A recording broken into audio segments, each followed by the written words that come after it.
Dans cette vidéo, j'échange avec Isabelle Payot sur 5 mythes qu'on a identifiés sur ce qu'on pense par rapport aux maisons d'édition. Certaines personnes ont vraiment des croyances par rapport à ce qu'une maison d'édition fait quand on écrit un livre, que ce soit sur la promotion, que ce soit sur la vente de livres, etc. Je vous invite à voir ces 5 mythes. Juste avant d'aller dans la suite de la vidéo, je vous invite aussi à vous abonner à cette chaîne pour rester informé des prochaines vidéos et aussi pour nous soutenir, et aussi à télécharger les ressources qu'on a mis dans la description. Vous verrez, ça va vous faire avancer dans votre projet d'écriture qui est soit en cours ou que vous avez envie de démarrer. Bonne vidéo.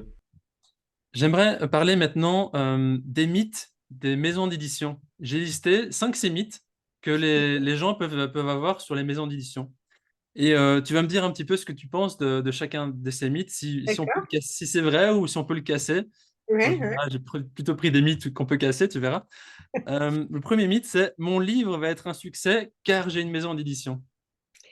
Bah alors là, voilà, ça c'est, tu peux casser ce truc-là. Euh, ça va pas forcément être un succès.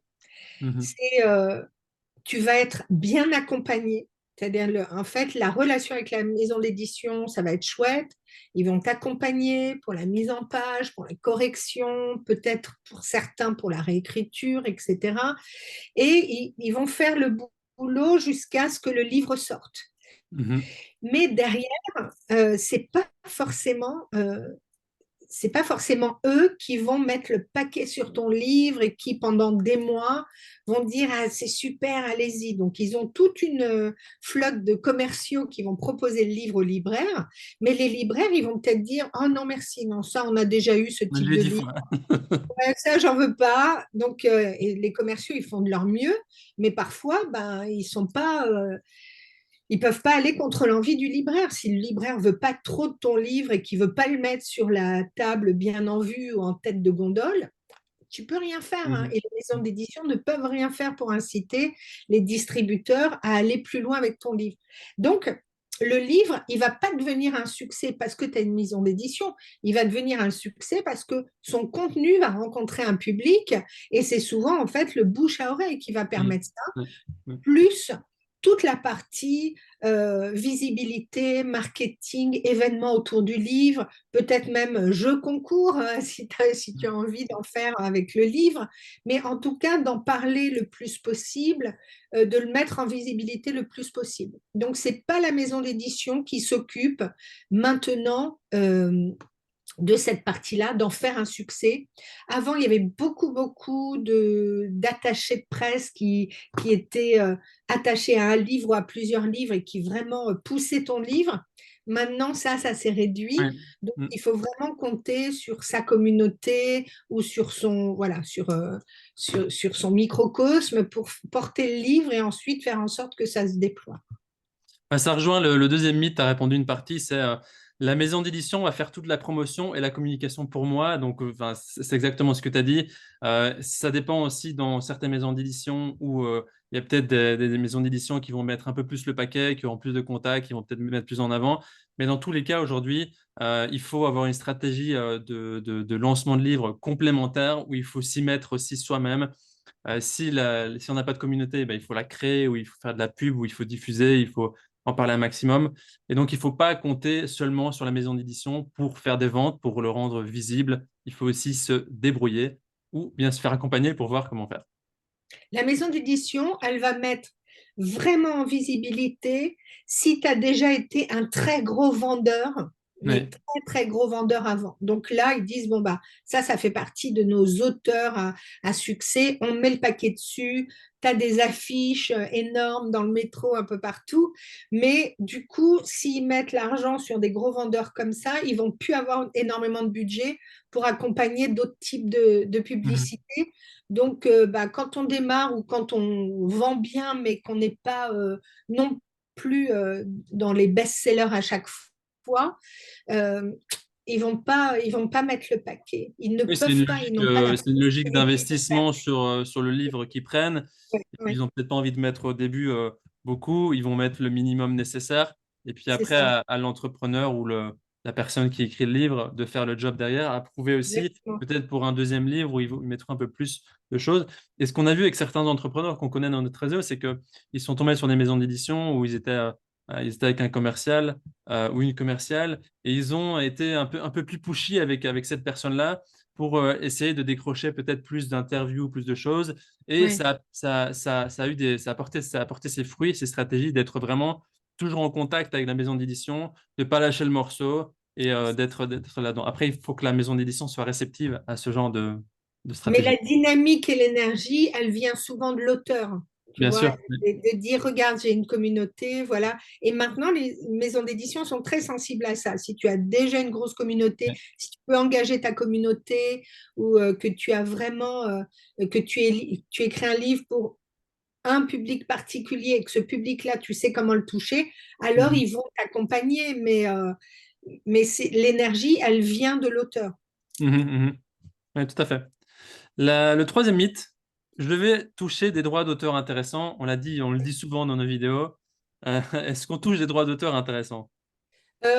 Alors, on peut toucher des droits d'auteur intéressants, voilà, des dizaines de, de milliers d'euros si on a beaucoup vendu dans les premiers temps. Mais après, de toute façon, les droits d'auteur, ils vont redescendre. Enfin, c'est le fait d'avoir écrit beaucoup de livres qui fait qu'on a encore un peu de droits d'auteur, mais c'est pas énorme. C'est pas énorme. C'est quelques milliers d'euros, mais voilà, pas 100 Pas de, 000, ouais, pas pas de quoi 200 avoir pas de quoi en vivre et d'arrêter pas de. de quoi en vivre et d'arrêter. Ceux qui vraiment en vivent et arrêtent, c'est des très très gros vendeurs, plutôt des questions de romans, hein, c'est plutôt des vendeurs de romans. Et sur ceux qui écrivent des livres à visée pratique, on va avoir des gens qui font systématiquement des best-sellers, comme un Christophe André, le psychiatre qui écrit sur l'estime de soi, etc. Et qui, sur la durée, a écrit tellement de livres et est quand même une figure voilà, qui est très respectée et qu'on entend. Lui, j'imagine que ses droits d'auteur doivent être assez intéressants, mais ouais, il n'y a pas énormément de monde. Et pour autant, d'ailleurs, il continue son métier, hein, donc, Oui, et puis ce qu'on dit souvent, c'est ben, déjà les droits d'auteur pour un livre en maison d'édition, c'est, il me semble, entre 7 et 10%, ça dépend les contrats. Mais c'est qu'on n'écrit pas un livre pour les droits d'auteur, on écrit un livre pour d'autres raisons, partager quelque oui, chose, impacter, etc. Et aussi, ce qu'on le dit aussi souvent, c'est que c'est pas le livre qui génère des revenus directement, ce sont les services annexes derrière que l'entrepreneur ou la personne peut vendre, peut proposer, que ce soit des séances, peu importe, accompagnement, qui vont générer du chiffre d'affaires parce que les gens vont découvrir le livre et puis auront envie de passer, certaines personnes auront envie de passer plus loin et donc de prendre des services additionnels qui, eux, vont générer du chiffre d'affaires. oui, exactement. Et puis, même si quand on est en auto-édition, donc on va toucher forcément beaucoup plus, Le un plus, ouais. pourcentage qui est plus important. Mais encore faut-il être vu et acheté. Et encore faut-il que le livre soit acheté massivement pour que ça fasse un très, très gros, Mhm, des mhm. très très gros revenus. Donc, si la motivation première, c'est je vais écrire des livres pour gagner de l'argent, Ouais, il il faut vaut pas. mieux ne Ouais. pas le faire. Ouais. Arrêtez tout, arrêtez tout. Ça va pas être, ça peut pas être ça, quoi. Parce que Ouais. ça n'arrivera pas de cette façon-là. Il y a deux choses, je pense. Il faut éviter d'écrire un livre si c'est pour gagner de l'argent et les droits d'auteur et d'écrire un livre centré sur son ego. Ça Oui, marchera pas. oui, oui, non, parce que ça n'a pas tellement d'intérêt, quoi, de parler que de Ouais, soi. Effectivement, ça n'a pas d'intérêt. Il faut qu'il y ait un vrai sujet qui puisse parler au plus grand nombre, quoi. exact. Exact. La quatrième mythe, c'est je n'ai aucun mot à dire sur les décisions prises par la maison d'édition. Alors là, c'est totalement faux. C'est totalement faux parce que c'est un partenariat en fait. Donc, c'est pas j'écris, je donne et je suis dépossédée de tout. Pas du tout. Il va y avoir par exemple une relecture et le relecteur va proposer ou va dire bah, tiens, là, j'ai pas bien compris, est-ce que vous pourriez développer? Est-ce qu'on pourrait remplacer ça par ça? Si l'idée est bonne, vous dites oui, mais si vous ne voulez pas, vous dites non, non, non, on laisse ça tel que c'est. Et il ne va pas pouvoir vous obliger à changer, puisque à la fin, on signe quelque chose qui est un bon à publier, un bon à tirer, et on peut ne pas le signer si on considère que la maison d'édition ne respecte pas notre ouvrage. Donc ça, c'est pas possible. Ensuite, on va discuter aussi du titre ou de la couverture. Et on peut, voilà, moi je me souviens d'un livre où on a fait des allers-retours. C'était Je réenchante ma vie professionnelle que j'ai coécrit avec Stéphanie Léonard. Et la couverture, c'était pas du tout Mm. ce qu'on imaginait parce qu'en fait, ben, le graphiste avait fait un petit arc-en-ciel, etc. On avait l'impression que c'était un truc qui était complètement éthéré et qui n'avait rien à voir avec le contenu du livre. Et nous, on voulait une couverture un peu plus sobre. Donc moi, j'ai dit, voilà ce que j'attends. Et puis, ils ont vraiment ils se sont vraiment alignés là-dessus et ils nous ont suivis sur ce qu'on voulait. Donc, en fait, c'est une discussion, c'est un partenariat. Mhm. Mais Donc, on a eu une membre qu'on a accompagnée. Alors là, c'était plutôt dans la recherche de maisons d'édition et les discussions préalables avant que ce soit signé. Et c'est vrai ce qu'on voit, c'est que les auteurs peuvent être impressionnés par cette relation avec la maison d'édition et se sentir un peu, ça se rabaisse eux-mêmes, notamment une maison d'édition qui voulait une grande partie du manuscrit avant même d'avoir signé l'accord. oui, Et c'est là, nous, ça. on a dit directement, ben, stop, stop. Ils peuvent avoir une note d'intention, quelque chose comme ça. Mais si tu leur envoies le manuscrit, ben, après, ils peuvent en faire ce qu'ils veulent ou ils peuvent essayer de trouver quelqu'un d'autre pour écrire sur le sujet, quoi. C'est ça, tu peux être complètement dépossédé si tu n'as pas signé d'accord, tu vois. Donc après, tu peux voir ton livre. Quelqu'un m'a raconté ça, où il avait écrit déjà pas mal de choses, l'a envoyé, on lui a dit non, merci. Puis finalement, après, elle voit quasiment son livre intégral qui est refait par quelqu'un d'autre, donc Mhm. totalement dépossédé. Donc ça arrive, ça peut arriver dans plein de domaines, y compris voilà, si on a affaire à des éditeurs qui sont peu scrupuleux, bon, c'est heureusement, C'est rare, ouais. Mhm. et c'est très rare, Oui. mais donc il y a vraiment cette discussion-là. C'est vrai que quand on écrit un livre, que c'est le premier, etc., on a un peu Ouais. tendance à être en position basse, donc l'élève qui vient rendre son devoir et on lui dit que c'est bien, et en même temps, donc on est un petit peu impressionné. Mais c'est vraiment un partenariat, c'est-à-dire que l'éditeur va donner de très bons conseils puisqu'on ne connaît rien à l'édition, donc va accompagner. Donc c'est une discussion, c'est un partenariat. On dit ce dont on a envie, eux vont nous donner des conseils en disant, bah là, tu vois, non, ça ne peut pas marcher, ce titre-là, par exemple, ou ce type de couverture, ainsi de Mhm. suite. Donc ils vont vraiment, oui, aider, nous aiguiller pour, partant d'un texte brut, en faire un objet qui Ouais. soit agréable à lire, joli, illustré peut-être ou pas. Enfin, c'est vraiment tout ça. Donc, il y a une relation de confiance qui doit s'installer. Oui, donc pour résumer, il faut aussi, vous avez votre mot à dire. Oui, c'est ça. Il ne faut pas être obtus, il faut vraiment être ouvert parce que peut-être que comme c'est notre bébé, on dit ah non, on va pas. Mais il faut aussi un peu se laisser faire parce que eux ont l'expérience de l'édition Mhm. que vous n'avez pas. Et puis, après, il y a des choses où on se dit, est-ce que ça, c'est négociable ou pas? Oui. Et il y a certaines choses qui ne le sont pas parce que ça vous tient vraiment à cœur et vous n'allez pas y toucher. Vous expliquez ça à l'éditeur et puis, voilà, c'est des allers-retours comme ça. Mhm.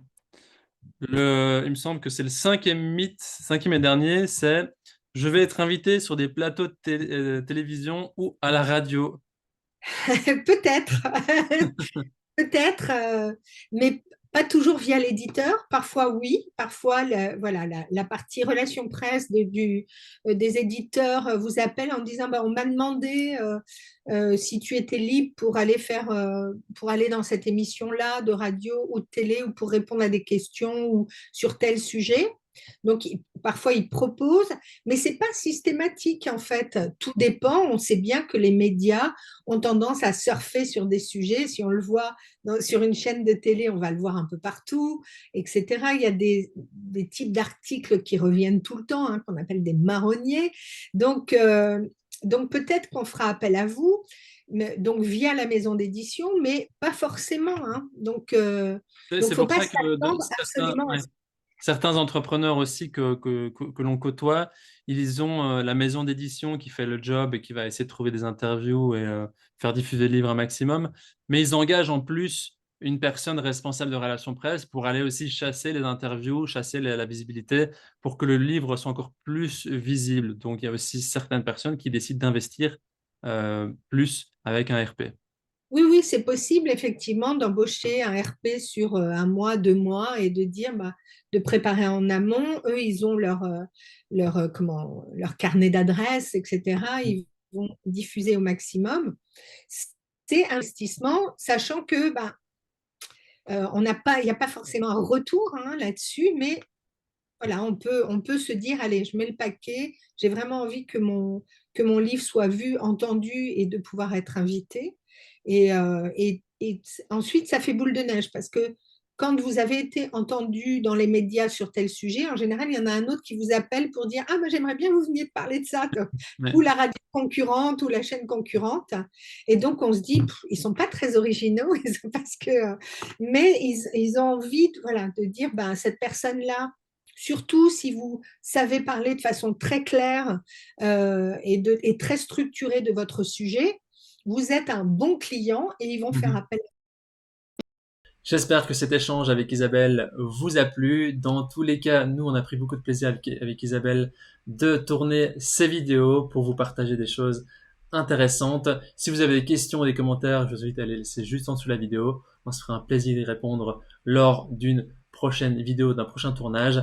Je vous invite aussi à vous abonner sur notre chaîne pour rester informé des prochaines vidéos et aussi pour nous soutenir, pour nous permettre d'emmener ce projet le plus loin possible avec notre mission qui est de rendre l'écriture et la publication d'un livre accessible au plus grand nombre et fun aussi, que ce soit pour les petits avec la mini fabrique à écrire et pour les grands avec la fabrique à écrire. On vous dit à très vite et merci pour votre soutien. Ciao, ciao.